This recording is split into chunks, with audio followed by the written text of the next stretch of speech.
সকলকে উপস্থিত হওয়ার জন্য ধন্যবাদ।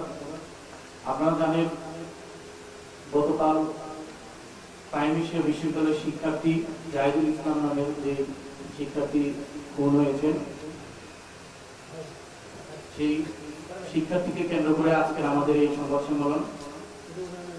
তো আমি যেহেতু বেসরকারি বিশ্ববিদ্যালয়ের আহ্বায়ক, সাথে সাথে আমার কাছে এই তথ্যটা আসে। আর ঘটনাটি ঘটে ঠিক 4:30 কিংবা 5টার মধ্যেই। তো এই পরপরই আমার সাথে যোগাযোগ করা হয় ওখানকার যারা শিক্ষার্থী রয়েছে, তারা আমাকে ঘটনাটি জানান। পরবর্তী আমাকে জানানোর সাথে সাথে আমি সেখানে সবার সাথে যোগাযোগ করার চেষ্টা করি। ওখানে আমাদের যারা যারা শিক্ষার্থী আছেন, আমাদের প্রতিনিধি আছেন, বনানী থানার বৈষম্যবিরোধী ছাত্র আন্দোলন যারা আছেন এবং প্রাইম এশিয়া বিশ্ববিদ্যালয়ের শিক্ষার্থী যারা আছেন, সকলের সাথে আমি যোগাযোগ করি। পরে আমি সকলকে জানাই, অবগত করি এবং তাকে যেন কি অবস্থায় আছে, মানে ওখানকার টোটাল ওভারঅল অবজারভেশনটা আমি জানি। জানার পর আমাকে বলা হয় সেই কুর্মিটোলা হসপিটালে তাকে নেওয়া হচ্ছে।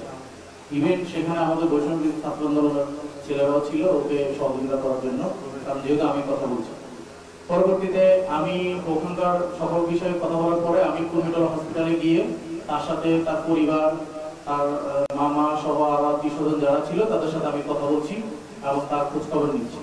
এবং আমি ওখানে গিয়েও দেখা করে আবার আমাদের যারা ঊর্ধ্বতন কর্মকর্তা আছেন প্রশাসনের, তারাও আমার সাথে বেশ কিছু যোগাযোগ করেছিলেন যে এই টোটাল এই ঘটনার ওভারঅল একটা জানতে চেয়েছিল আমার কাছে। তখন আমি জানিয়েছি তাদেরকে, এবং এটা উপর একবারে সেই প্রশাসনের হাই লেভেল থেকেও জানানো হয়েছিল এবং কনসার্নিং ইস্যু, যেহেতু একটা বেসরকারি বিশ্ববিদ্যালয়ের শিক্ষার্থী একবার মার্ডার ইস্যু, তো সেই জায়গা থেকে। এবং সেটা আমি তাদের পরিবারকে জানিয়েছি। এবং ওই কুর্মিটোলা হসপিটালে তখন ওখানে পোস্টমর্টমের সুযোগ নেই। পরবর্তীতে ওখান থেকে তাকে অ্যাম্বুলেন্স সহ আরো অন্যান্য যে বিষয় যোগাযোগ করা দরকার সেগুলো আমি করে আমি ওখান থেকে চলে আসছি এবং তা ওই লাশটার পরবর্তীতে ঢাকা মেডিকেলে প্রেরণ করা হয়। পরবর্তীতে আমি ওখান থেকে বনানী থানায় আসি। আমি আমাদের ওখানকার শিক্ষার্থী যারা রয়েছে এবং ওখানে বিসি, ফক্টর, প্রাইম এশিয়া বিশ্ববিদ্যালয়ে যারা রয়েছে, বিসি, ফক্টর, তারপর হচ্ছে আপনার ওনাদের সাথে আমি রেজিস্টার, মেবি আমার সাথে দেখা হয়েছিল থানায়। তখন আমি থানায় গিয়ে কথা বলি এবং আমার সাথে আমাদের ছাত্র প্রতিনিধিরা ছিল, বনানী থানার বৈষম্যবিরোধী ছাত্র আন্দোলনের যারা ওখানকার ছিল তারাও ছিল। তখন আমি ওখানকার ওসি ছিল, ওনার সাথে কথা বলে আসছি যে আমরা বলছি যে এই যারা অপরাধ তাদের কোনো ট্যাগ নাই, তারা কোনো দলের হতে পারে না, অপরাধী অপরাধী, সন্ত্রাসী সন্ত্রাসী, এবং কোন সন্ত্রাসী কর্মকাণ্ড বৈষম্যবিরোধী ছাত্র আন্দোলন সমর্থন করে না। আমি ওখানে আমাদের বিসি, তারপর হচ্ছে যে আমাদের বিসি স্যার ছিল এবং রেজিস্ট্রার স্যার, প্রক্টর স্যার সকলকে জেনে, তারপর ওসি স্যারকে জেনে আমি এখান থেকে আমাদের যারা আরো বৈষম্যবিরোধী যারা ছিল আমি ওদেরকে জানিয়েছি। এবং ওখানে তাদের মামা ছিল, তার ভাই ছিল, ওই মেসেজটা তাদেরকেও আমি দিয়েছি এবং তারা আমার সাথে যোগাযোগ করছিল। লাস্ট আমি সারা রাত তাদের এই কেসটাকে ইস্যু করে আমরা কিন্তু ঘুমাইনি। সারা রাত আমি এটা অবজারভেশনে রাখছি এবং আমি বনানী থানার যারা আমাদের বৈষম্যবিরোধী ছিল তাদের সাথে কথা বলছি, ওখানকার শিক্ষার্থী যারা তাদের সাথে কথা বলছি, আন্দোলনের এই যে সকল নাম সকল কিছু কালেক্ট করে আমরা সকালবেলাও আমি তার ভাইয়ের সাথে ভোর 5টা বা 15টা ওই সময় আমি কথা বলছি। তো ওভারঅল এই অবজারভেশনটা আমার কাছে ছিল, এটা আমি বলেছি। আর বাকিটা হচ্ছে যে আমাদের যিনি বৈষম্যবিরোধী ছাত্র আন্দোলনের মুখপাত্র মামা ফাতেমা, উনি বলবে। আমার সাথে আরো আছেন বনানী থানার আহ্বায়ক, আমার পাশে আছেন বিবেক কর্মী সদস্য, তারপর আমাদের তেল সম্পাদক, তারপর আমাদের জাহাঙ্গীরনগর ইউনিভার্সিটির মুখপাত্র মারিয়া রামলা, উনিও আছেন। তো আমার এখন যদি আপনাদের কোনো বক্তব্য কথা থাকে, প্রশ্ন থাকে, সেটা আমাদের করবে, পরবর্তীতে আমরা সেটা দিব। তো আমার এই সর্বশেষ অবজারভেশনটা আমি বললাম যে ওনাদের পরিবার থেকে শুরু করে সকল কিছুর সাথে আমরা কানেক্টেড ছিলাম এবং ওখানকার অপরাধীদের যেন না পালিয়ে যেতে পারে, এবং আমি সকলের সাথে কানেক্টেড ছিলাম যে কোনোভাবে অপরাধীরা যেন ছাড় না হয় এবং যারা প্রকৃতপক্ষের অপরাধী তাদেরকে পাশ কাটিয়ে যেন কোনো ট্যাগটুক যেন না দেয়, সে ব্যাপারে আমি খুব স্বচ্ছতার সাথে সচেতন ছিলাম। তো এখন কথা বলবে আমাদের ফাতেমা বাকিরা। এখন আমাদের লিখিত বক্তব্য পাঠ করা হচ্ছে প্রাইম এশিয়া বিশ্ববিদ্যালয়ের শিক্ষার্থী জাহিদুলের অফিসিয়াল অবস্থান এখন পরিষ্কার করবেন বৈষম্যবিরোধী ছাত্র আন্দোলনের মুখপাত্র মামা ফাতেমা। আসসালামু আলাইকুম সবাইকে। আমি প্রথমেই আমাদের যে বৈষম্যবিরোধী ছাত্র আন্দোলনের যে লিখিত বক্তব্যটি সেটা পাঠ করছি, এরপর হয়তো কিছু আনুষ্ঠানিক কথা বলবো। গত 19 এপ্রিল আপনারা জানেন, গতকাল 19 এপ্রিল প্রাইম এশিয়া বিশ্ববিদ্যালয়ের টেক্সটাইল ইঞ্জিনিয়ারিং বিভাগের 23-24 ব্যাচের শিক্ষার্থী জাহিদুল ইসলাম পারভেজ নিজ বিশ্ববিদ্যালয় ক্যাম্পাসে সন্ত্রাসী হামলায় নির্মমভাবে নিহত হয়েছেন। এই মর্মান্তিক ঘটনায় বৈষম্যবিরোধী ছাত্র আন্দোলনের পক্ষ থেকে আমরা গভীর শোক এবং তীব্র নিন্দা প্রকাশ করছি। আমরা জাহিদুল ইসলাম পারভেজের পরিবার, সহপাঠী এবং শুভানুধ্যায়ীদের প্রতি আন্তরিকভাবে সমবেদনা জানাচ্ছি এবং একই সাথে জোরালোভাবে দাবি জানাচ্ছি যাতে এই হত্যাকাণ্ডের সাথে জড়িত সকল অপরাধীদেরকে দ্রুততম সময়ের মধ্যে চিহ্নিত করে দৃষ্টান্তমূলক শাস্তির আওতায় আনা হয়। কিন্তু আমরা অত্যন্ত উদ্বেগের সাথে লক্ষ্য করেছি যে এই নির্মম হত্যাকাণ্ডকে ঘিরে বাংলাদেশ জাতীয়তাবাদী ছাত্র দল একটি ঘৃণ্য রাজনৈতিক অপপ্রচারে লিপ্ত হয়েছে।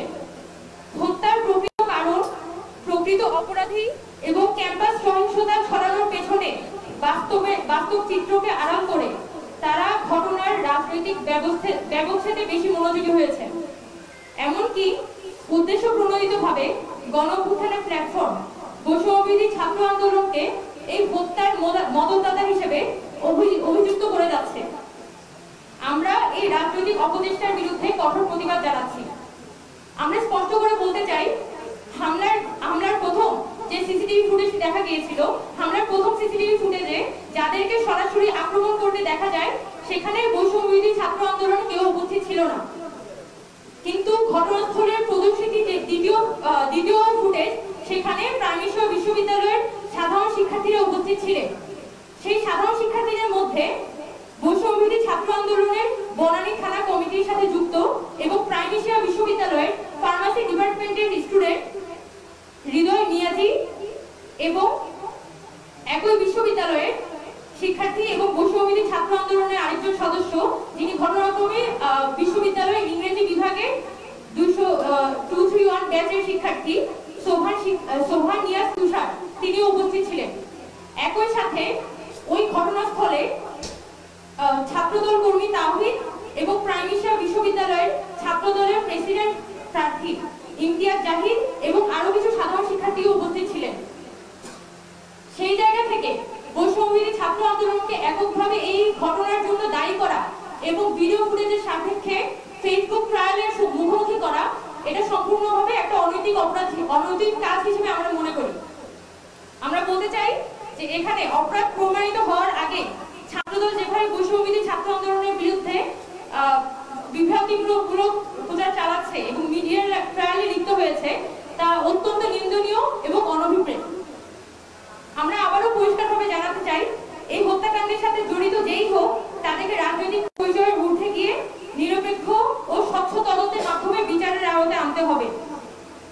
যেহেতু ক্যাম্পাসের একজন শিক্ষার্থী হত্যার মতো গুরুতর অপরাধ সংঘটিত হয়েছে, তাই প্রত্যক্ষ ও পরোক্ষভাবে উপস্থিত সকলকে তারা যে সংগঠনই হোক তদন্তের আওতায় আনাটা আবশ্যক।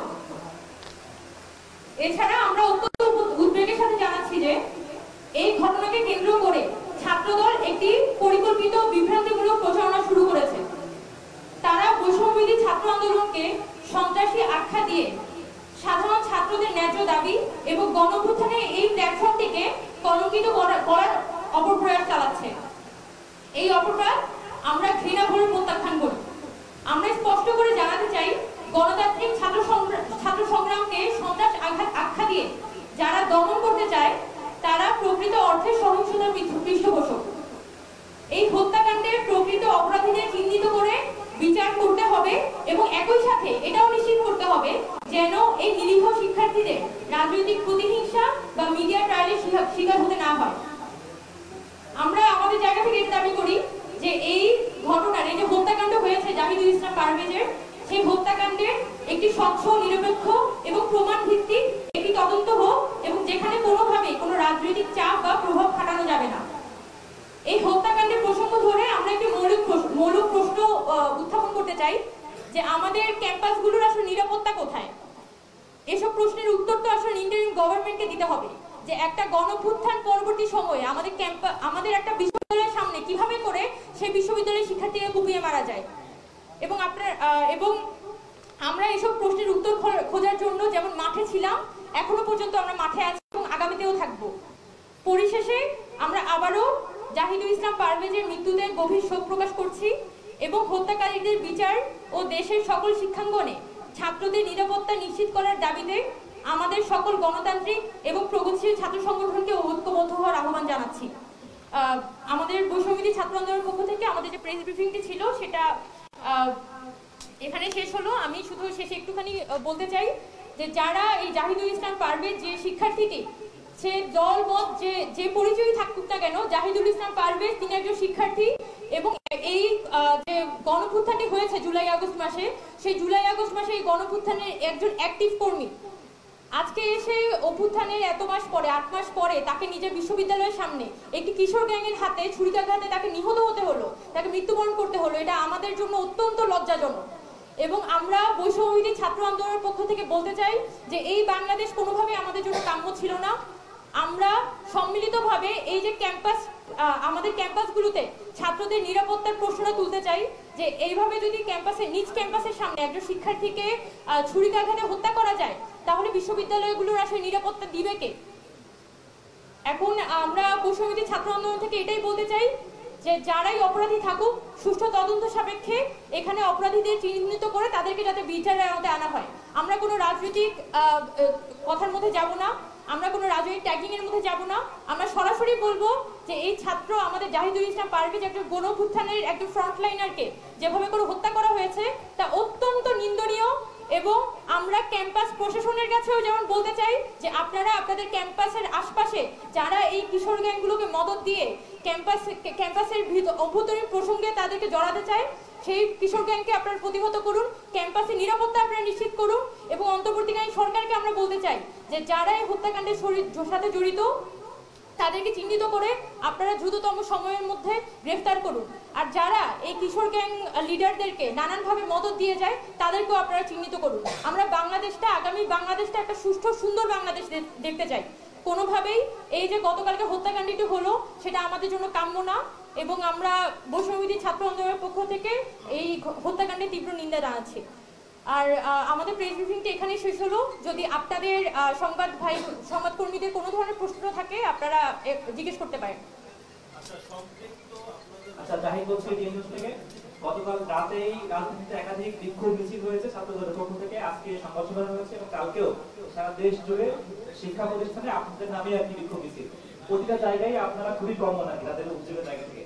এমন অবস্থায় আপনারা যদি নিরীহ বা নির্দোষ দাবি করছেন আপনাদের কর্মীদেরকে, এমন পরিস্থিতিতে আপনাদেরকে নিয়েই কালকে বিক্ষোভ, আপনারা নিজেদেরকে আসলে কেমন সেফ ফিল করছেন ক্যাম্পাসগুলোতে এবং শিক্ষাগুলোতে? এবং আরেকটা প্রশ্ন, আপনারাই কিশোর কেন্দ্রকে মদত দিচ্ছেন, আপনারা শান্তি শৃঙ্খলার নামে আপনারা শান্তি বাহিনীর মতো বিশৃঙ্খলা করছেন। গতকাল রাতেও ছাত্র সেক্রেটারি বলেছেন, আমি ছিলাম সেখানে, আপনারা এগুলোকে মদত দেওয়ার বলে অভিযোগ করছেন। এই অভিযোগের উত্তরে কি বলবেন?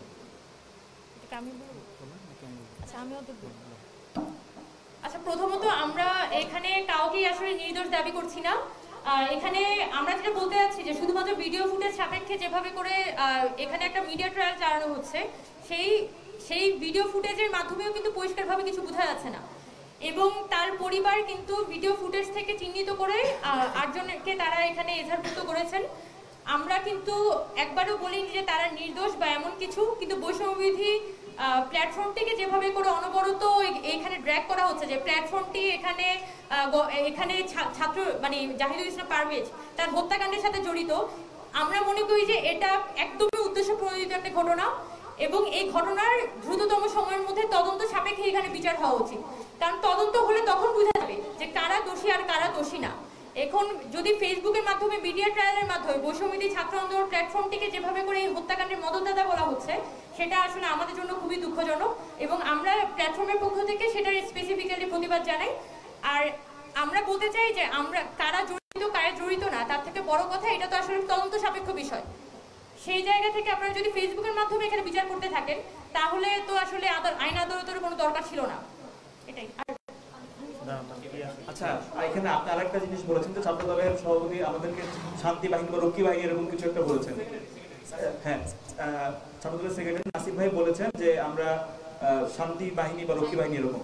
এখন দেখেন, আমরা তো ট্যাগিং এর রাজনীতি জুলাইতে রেখে এসেছি এবং এটাই আমরা বিশ্বাস করতে চাই এবং বৈষম্যবিরোধী ছাত্র আন্দোলনকে দায় দিয়ে বা বৈষম্য ছাত্র আন্দোলনের সঙ্গে যুক্ত এভাবে ট্যাগ দিয়ে বা আমরা শান্তি বাহিনী রক্ষী বাহিনী এগুলো তো একটা ট্যাগিং কালচারই পরিণত হলো।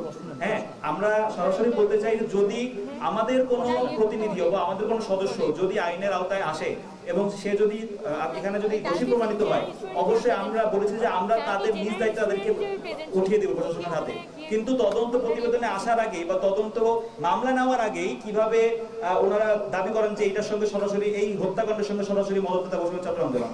এবং দেখেন, আমরা সরাসরি বলছি এটা একটা হত্যাকাণ্ড এবং মর্মান্তিক হত্যাকাণ্ড, কিন্তু এটার এই হত্যাকাণ্ডের পিছনের যে ঘটনা, যে এটার একটা তুচ্ছ ঘটনাকে কেন্দ্র করে সিঙ্গারা খাওয়া বলেন, একটা ইফটিজিং এর মতো একটা নেককারজনক ঘটনা বলেন, এগুলো আমরা না বলে সরাসরি বলছি এটা হত্যাকাণ্ড। হত্যাকাণ্ডের বিচার হতে হবে, এটার সঙ্গে যেই জড়িত তারই হত্যা এখানে বিচার হতে হবে। এখানে দুটি বিষয় এসেছে, দুটি নাম এসেছে বৈষম্য বিরোধী ছাত্র আন্দোলনে, হৃদয় মিয়াজি এবং তুষার। আপনারা কি তাদের সাথে যোগাযোগ করতে পেরেছেন? তাদের কথা কি আপনারা শুনতে পেরেছেন? প্রথমত। দ্বিতীয়ত হচ্ছে এখানে দুটি মেয়ে রিলেটেড ঘটনা ঘটেছে, সেই মেয়েদেরকে কি আপনারা আইডেন্টিফাই করতে পেরেছেন কিনা? আর প্রসঙ্গ আরেকটা সাথে একটা রিলেটেড প্রশ্ন, সেটা হচ্ছে যে অল্প একটু সময়ের মধ্যে ছুরি সেখানে কিভাবে আসলো? আমরা দেখলাম যে ছুরিকে আঘাত করে হত্যা করা হলো, এটা কি কোনো পরিকল্পিত কিছু কিনা আপনারা একটু ক্লিয়ার করবেন, আপনাদের কাছে কি মনে হচ্ছে? আচ্ছা, এটা আপনি যে দুইজন ছাত্রের কথা বলছিলেন, ওই দুইজন ছাত্রদের সাথে ওরাই আমাদের সাথে যোগাযোগ করেছিল, আমরা ওদের সাথে করিনি। ওরা করেছিল এই জন্যই যে ওরা যে হত্যাকাণ্ডের সম্পূর্ণ বিবরণ তারা দিয়েছিল, তারা কিভাবে কি ওখানে কেন ছিল, প্রেজেন্টটা কি জন্য হয়েছিল। আসলে ওই যারা এখানে যে দুজনের নাম এখানে আসছে তারা কিন্তু ওই ইউনিভার্সিটির শিক্ষার্থী, তাহলে এটা তার ক্যাম্পাস, সেখানে থাকতেই পারে। কিন্তু সেই ওখানে আমাদেরকে যেভাবে ব্রিফটা দিয়েছিল যে সে এখানে টোটালি ঘটনাস্থলে বা ঘটনার কোনো ইন্ধনদাতাও না এবং টোটালি ঘটনা সম্পর্কে সে অবগত না, কিন্তু হঠাৎ প্রেজেন্টে তার সামনে এই ঘটনাগুলো ঘটছে এবং সে সেখানে ছিল উপস্থিত ক্রমে। আমরা এটা তার ভাষ্য মতো সে আমাদেরকে এটাই জানিয়েছিল, কতটুকু আমরা নিয়েছি। আর এখানে আমরা শুনতে পেয়েছি দুইজন মেয়ের নাম বারবার আসছে, তো এই দুজন মেয়েটাকে আমরা আইডেন্টিফাই করতে পারি না, এই জন্য এটা আমাদের পয়েন্ট না, কেননা এটা ইউনিভার্সিটির আমি কথা বলেছি, ইউনিভার্সিটি অথরিটি বলেছে এটা তারা এটা দেখবে। তখন ইউনিভার্সিটি অথরিটি যখন আমাদেরকে বলেছে যে তারা দেখবে, তখন আর এটা আমরা আইডেন্টিফাই করার প্রয়োজন মনে করি না। আর আপনি যেটা আরেকটা কথা বলেছেন সেটা পরিকল্পিত হত্যাকাণ্ড কিনা, এটা আসলে পরিকল্পিত হত্যাকাণ্ড হতেও পারে, এটা আমরা তো এখানে বসে বলতে পারতেছি না, এটা তদন্তের আগে কোনো কথা বলা এটা ঠিক না। কারণ হচ্ছে যে যারা হত্যাকারী এরা কিশোর গ্যাং সদস্য, এরা ভালো কোনো রাজনৈতিক প্ল্যাটফর্মের বা বৈষম্য বিরোধী ছাত্র আন্দোলনের কোনো মেম্বার সদস্য তারা গিয়ে এরকম অমানবিক একটা নির্যাতন করবে অন্যদের প্রতি, এটা আমরা কখনো চিন্তা করি না। আর কোনো প্রশ্ন আছে আপনাদের? অ্যাফিলিয়েটেড না, এটা বলো। বৈষম্য বিরোধী ছাত্র অ্যাফিলিয়েটেড না, ওই তিনটা ছিল। আর যে তিনজন সরাসরি এই হত্যাকাণ্ডের সাথে জড়িত তারা কিন্তু বৈষম্য বিরোধীর সাথে কিন্তু জড়িত না, কোনোভাবে না। এখানে কিন্তু ওনারা ছাত্র দলের প্রেসিডেন্ট কিন্তু আজকে বলেছে 5 জনের নাম, আসলে আমরা জানি না ওরা কোথা থেকে 5 জনের নাম বলছে। আমরা কিন্তু তদন্ত করে দেখেছি 2 জনের নাম আসছে, বাট ওই 2 জনের তথ্য আপনাদেরকে আমি জানিয়েছি। এখন যেহেতু দুইজন আসলে ভিডিও ফুটেজে ছিল, যেহেতু 2 জন ভিডিও ফুটেজে ছিল, এখানে কিন্তু আরেকটা বিষয় আমি আপনাকে রিপোর্ট করি, সেটা হচ্ছে যে এই ভিডিও ফুটেজে কিন্তু শুধু আমাদের বৈষম্য বিরোধী ছাত্র আন্দোলনের 2 জন প্রতিনিধি ছিল না, এখানে কিন্তু একাধিক ছিল। এখানে ছাত্র দলেরও ছিল, যে নাম বলা হয়েছিল, এখানে কিন্তু আরো অন্যান্য সাধারণ শিক্ষার্থীরাও ছিল। তাহলে কি আপনি তাদেরকে আইডেন্টিফাই করবেন যে তারা ওই হত্যাকাণ্ডের সাথে জড়িত? আপনি তো যদি আর কোনো প্রশ্ন থাকে সেটা ওদের বলতে পারেন। আছে আর কিছু? আর কোনো প্রশ্ন আছে? তাহলে আমরা এখানে আচ্ছা, থ্যাংক ইউ। আরেকটা জিনিস আমি আরেকটু ক্লারিফাই করতে চাচ্ছি, ছাত্রদল সংক্রান্ত যে কোশ্চেনটা ছিল, এখানে ভিডিও ফুটেজে স্পষ্টভাবে দেখা যাচ্ছে যখন আক্রমণটা হয় সেই ফুটেজের মধ্যে কিন্তু বৈষম্য ছাত্র আন্দোলন যে 2 জনের নাম এসেছে সেই 2 জনকে দেখা যায় যখন আক্রমণটা হয়। আর সেখানে যাদেরকে দেখা যাচ্ছে তাদের বিরুদ্ধে কিন্তু আওয়াজ তোলাটা সর্বপ্রথম কর্তব্য ছিল, যারাই পারভেজ হত্যাকাণ্ডের বিচার চায়, কিন্তু সেটা না করে ছাত্র